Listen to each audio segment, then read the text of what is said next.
And so we start our basing video by getting a pewter miniature on a plastic base and texturing it. This dude looks like a policeman from the Strontium Dog miniatures game, and as you can see it comes with a small pewter base attached. The best thing to do is to directly glue this on a separate 25mm plastic base. There's no need for cutting or pinning, just some super glue and we're good to go.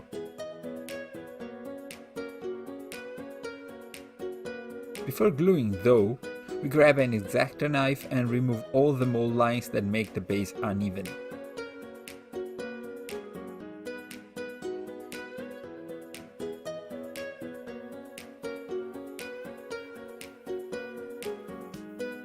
Just be sure the mini goes flush on the new base with plenty of contact surface. Then get the glue and just distribute it evenly on the base.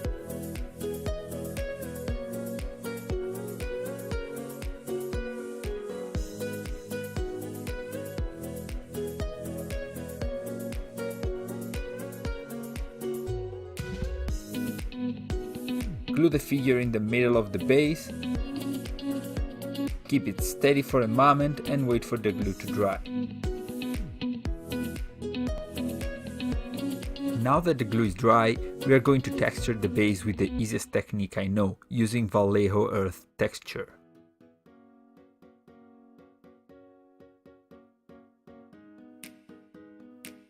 This is an acrylic paste with very fine grit mixed in that you use to reproduce the ground. For this technique, we just need a toothpick that we'll use to scoop the paste out of the pot. To make a clean job, you just need to pick up a small amount on the tip, then go directly on the base.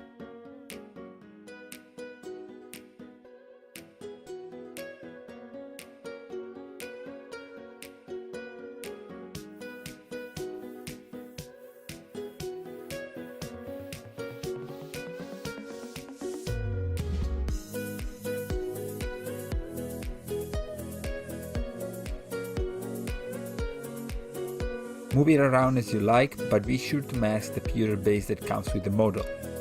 It's an easy trick that saves you a lot of headaches.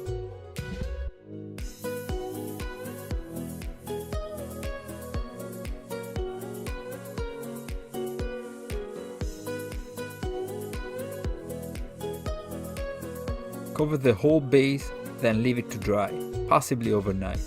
Doing this in assembly line of course speeds up the process.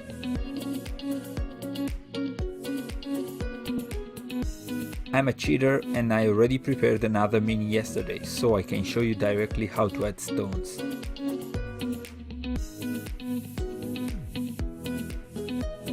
To make stones, I like to use crushed bricks I buy in the gardening supply corner of my local home center.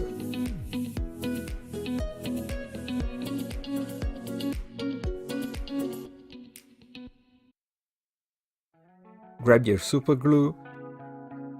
Put a small drop on the base and use tweezers to stick your rock on the base.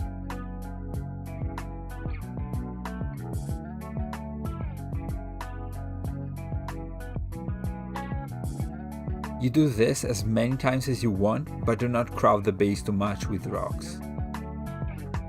Let the glue dry before we move on to painting. The glue is now dry, so we put some more interesting colors on the base. I use one of my favorite browns, Marble Color Orange Brown. Put a drop on the palette and directly paint the base with a thick coat.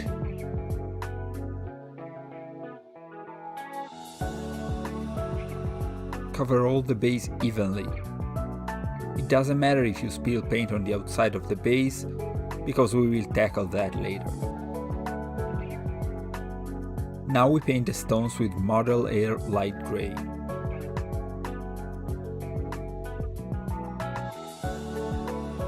Quickly base coat the stones and don't waste time highlighting the details. We are going to wash the hell out of this base. You can use your favorite gray in this process, but keep it light.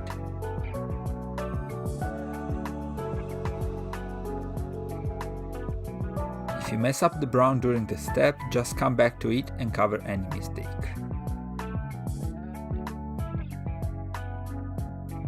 After waiting for the colors to dry, I coated everything with Vallejo gloss varnish and let dry again.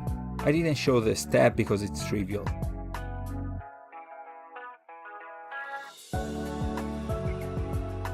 Now take a plastic container and put a drop of black wash in it. This is the longest name ever, so I'm not going to read it.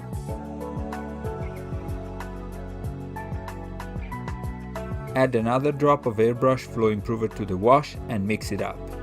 It's still pretty dark. Now just go directly on top of the base. It looks crappy, but the gloss varnish helps breaking the surface tension, guiding the wash in the recesses, so you can get some nice looking shades in just 10 seconds.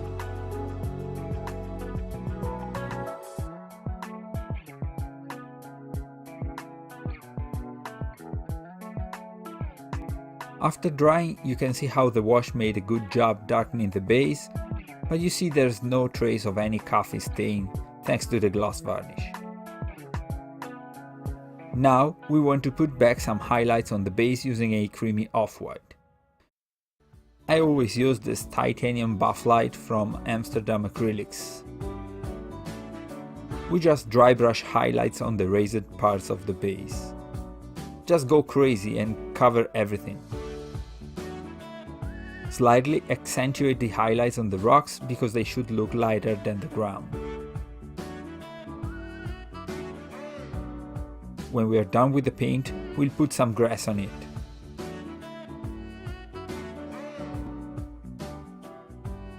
Here I have my beloved World War Scenic Spring 2mm tufts, and I'm going to stick them on the base. I use the same technique I showed you on the Wargaming Hills video, so go check it out.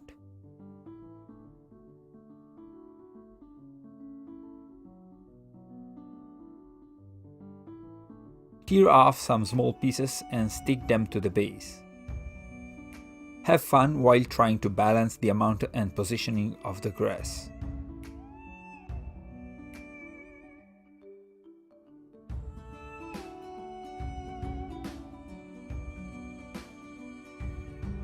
If you have different types of grass, just mix them to add more realism to the base.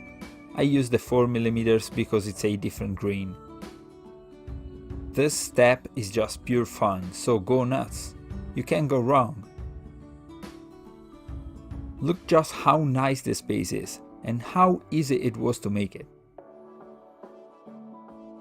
So now it's your turn. Go try this out and let me know if you like this technique as much as I do. If you like this tutorial, please like and subscribe so I can keep making more. And don't forget to leave your comments and critiques in the comment section below so I can keep improving. Thank you for watching.